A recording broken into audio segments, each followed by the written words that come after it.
In May 1988, 31-year-old Claudia Brenner and 28-year-old Rebecca Wight were traveling through Pennsylvania's Michoud State Forest for a weekend of camping on the Appalachian Trail. The trip ought to have been an opportunity to take in the breathtaking scenery of the forest and some romantic relaxation away from the hectic schedule of studying. But little did they know that it would become their greatest nightmare and that only one of them would survive it. Welcome to The Haunt 329. Today we'll be looking into the sinister case of Rebecca Wight. But before that, if you haven't subscribed to our channel, please consider subscribing. Now, let's get into the breathtaking case. The heart of this case lies in Pennsylvania's Michoud State Forest, spanning over 85,000 acres across Adams, Cumberland, and Franklin counties. This natural haven includes 37 miles of the Appalachian Trail, 3 state parks, and abundant recreational areas. Cleversburg, a rural town now bordering Michoud, is near Shippensburg, a conservative farming town with a population of about 5,500 both then and now. The region is known for its Mennonite community and numerous churches. Stephen Carr, born December 14, 1959, moved from Bath, New York to Cleversburg in the 1960s. An outcast in school, Stephen dropped out at 15 and relocated with his mother to Zephyr Hills, Florida. In 1979, he was charged with mail theft, and by 1983, he had broken into the home of 75-year-old Greta Gullifer, stabbing her when she woke up during the attempted robbery. Greta survived, but Stephen wasn't caught until 1984, when he was charged with operating a burglary ring in the Zephyr Hills area. In 1979, he was charged with mail theft, and by 1983, he'd broken into the home of 75-year-old Greta Gullifer, stabbing her when she awoke during the attempted robbery. In January 1987, Stephen returned to Cleversburg as a fugitive, fleeing a grand theft arrest warrant in Florida. Locals knew of his fugitive status, but felt sorry for him, seeing him as a quiet young man and resourceful man of the woods. Stephen lived in Lintos in Michoud State Forest and had a cave hideout on his step-uncle's property, where he rigged electricity from the barn. He frequently visited the Golden family, who provided meals and company, and he often drew pictures for them, earning a reputation as a good artist. Around the same time, Rebecca Wight and Claudia Brenner began dating. Despite the challenges of a long-distance relationship, they made it work, planning trips together. On May 12, 1988, they met in Pennsylvania to hike the Appalachian Trail through Michoud, planning to camp at Birch Run Shelter. After a peaceful night, their journey took a dark turn on May 13th. As Rebecca went to use the outhouse, wearing only sneakers, she was startled by Stephen Carr, who asked for a cigarette. She declined and quickly returned to tell Claudia about the creepy encounter. The woman hastily dressed, packed up, and exchanged a tense "see you later" with Stephen as they passed him, unaware of the tragedy that awaited them just 8 miles from their destination. Seeking more privacy after the unsettling run-in, they hiked another mile southwest on the Appalachian Trail, reaching the intersection with the Rocky Knob Loop Trail. As they consulted their map, Stephen approached again, this time casually carrying a rifle. "Are you lost already?" he asked. "No, are you?" Claudia replied. Stephen claimed he was heading to his vehicle for work, a lie, as he had neither a vehicle nor a job. The women continued on the loop trail, covering 2 miles of steep, rocky terrain with stunning views, eventually finding a secluded clearing by a stream to camp. By 3:30 p.m., they felt safe in the extremely desolate area, despite their earlier encounter. After setting up camp, they relaxed on the tent fly, engaging in intimate play. But their peace shattered when shots from Stephen's .22 caliber rifle rang out. "When the first bullet hit me, my arm exploded. My brain couldn't make the connection fast enough to realize I had been shot," Claudia recalled. In the confusion, Rebecca urged Claudia to get down. "When the second bullet hit my neck, I started to scream. Somehow, it was even more unbelievable than the first. The third bullet struck the other side of my neck. I lost track of everything except that I was in great danger. A fourth bullet hit my face. The fifth hit the top of my head. Rebecca urged Claudia to take cover behind a tree. The sixth bullet hit Rebecca in the back of her head as she rose to run. The seventh hit her back, exploding her liver and causing her to die. The eighth missed. Claudia could tell where the shots came from, but never saw the shooter. When the shooting stopped, Claudia tried to stop her bleeding and realized Rebecca couldn't move. Determined to get help, she left Rebecca, who was losing consciousness. Claudia navigated nearly 4 miles of dense, unfamiliar woods at dusk, spitting blood and bits of teeth from the 5 bullets she'd taken. She said saving Rebecca kept her going. Emerging onto Ridge Road, she continued to Shippensburg Road, fearing the shooter might be following her. The first vehicle she saw didn't stop, but she flagged down the second, driven by 2 local teens. Claudia urgently explained what happened to Rebecca and where to find her in case she died on the way to the hospital. In 15 minutes, they reached the Shippensburg Police Department. Claudia was then rushed to a hospital in Chambersburg before being airlifted to Hershey Medical Center, 60 miles away. Despite her injuries, Claudia's priority was getting help to Rebecca.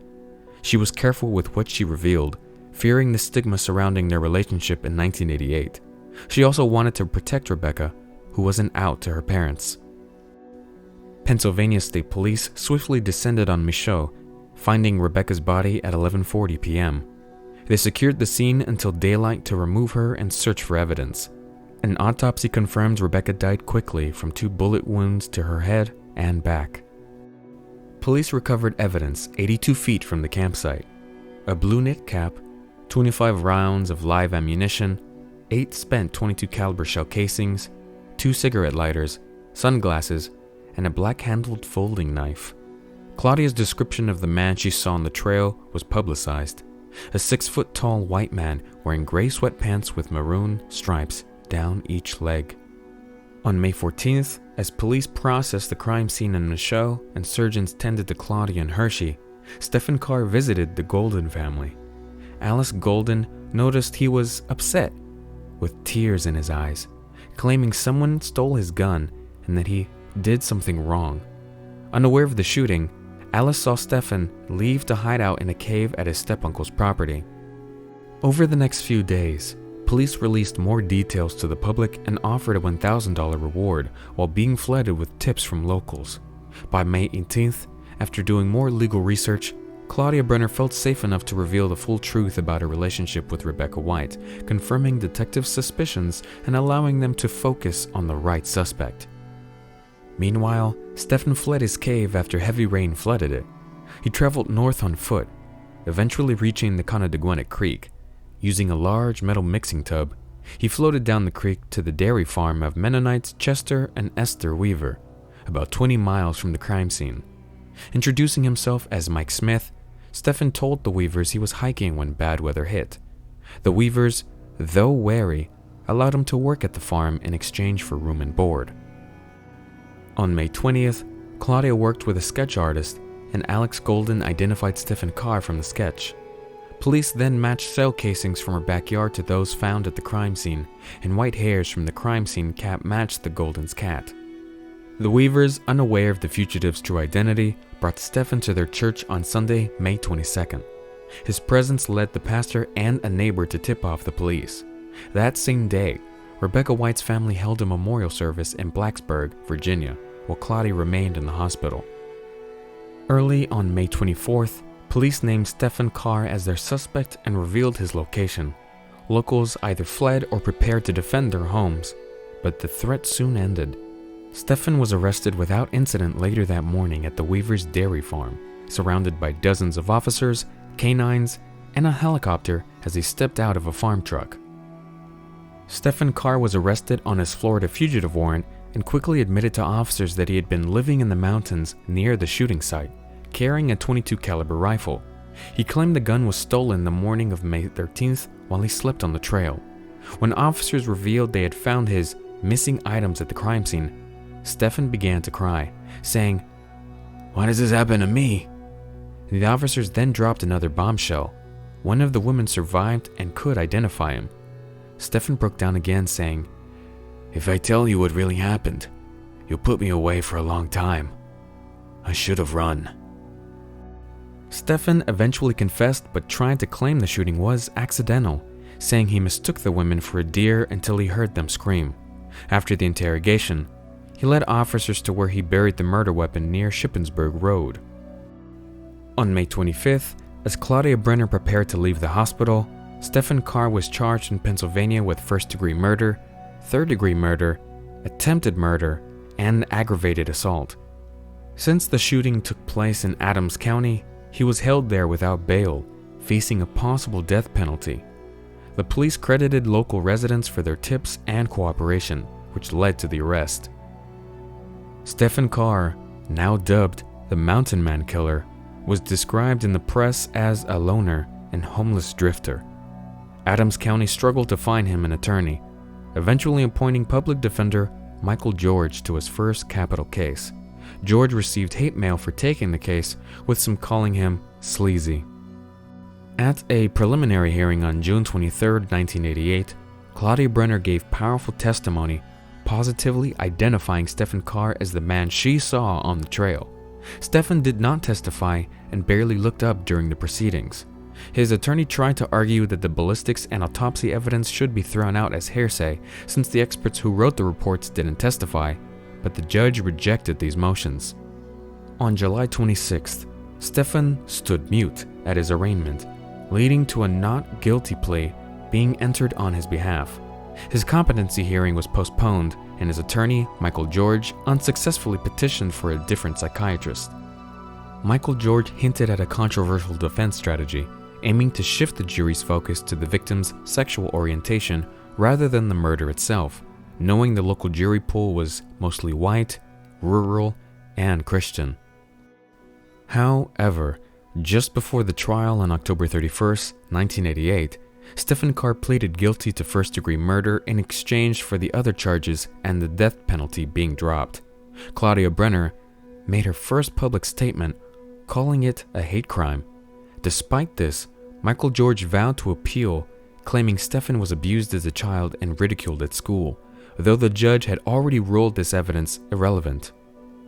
On November 4th, Michael George filed an appeal to downgrade Stephen Carr's first-degree murder charge to manslaughter before sentencing, arguing that a jury, not a judge, should decide if provocation played a role.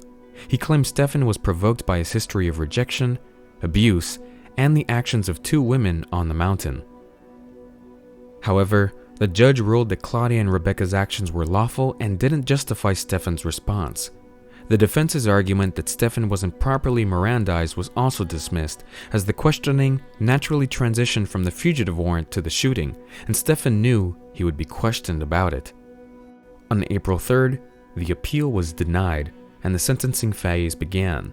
On May 17th, 1989, a year after Rebecca Wight's murder, Stephen Carr was sentenced to life without parole. Rebecca's father expressed disappointment, wishing for a death sentence, calling Stephen's life worthless.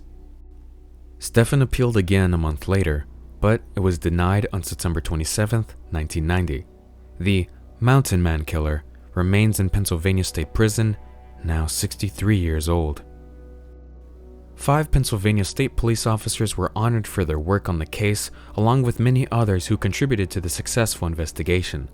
Claudia Brenner personally thanked these officers, her medical staff, legal team, and those who helped bring Stephen Carr to justice. Farmer Chester Weaver and Pastor Laban Zimmerman were also recognized for their role in Carr's arrest. Claudia continued her architecture career and turned her trauma into activism, lobbying Pennsylvania lawmakers to increase penalties for hate crimes, including those against the LGBTQ+ community. At the time, the public saw homosexuality as a life choice, and laws offered little protection. She also pushed for federal legislation to require hate crime data collection. In her 1995 book, 8 Bullets, One Woman's Story of Surviving Anti-Gay Violence, Claudia recounts her experience with PTSD, the ripple effects of the crime, and the financial burden of medical bills. Her story highlights that no matter how the justice system punishes criminals, it can never restore what was stolen. Current coverage of the case typically frames it as either a cautionary tale for trail hikers or a pivotal moment in gay rights legislation. The full story, however, includes a rural community that defied stereotypes and the early signs of a societal issue. Stephen Carr's profile resembles that of today's mass shooters, particularly the incel type who feel justified in punishing others for perceived rejection. What's your opinion on this case? I would like to know your view on this case in the comment section. Till then, take care and keep watching The Haunt 329.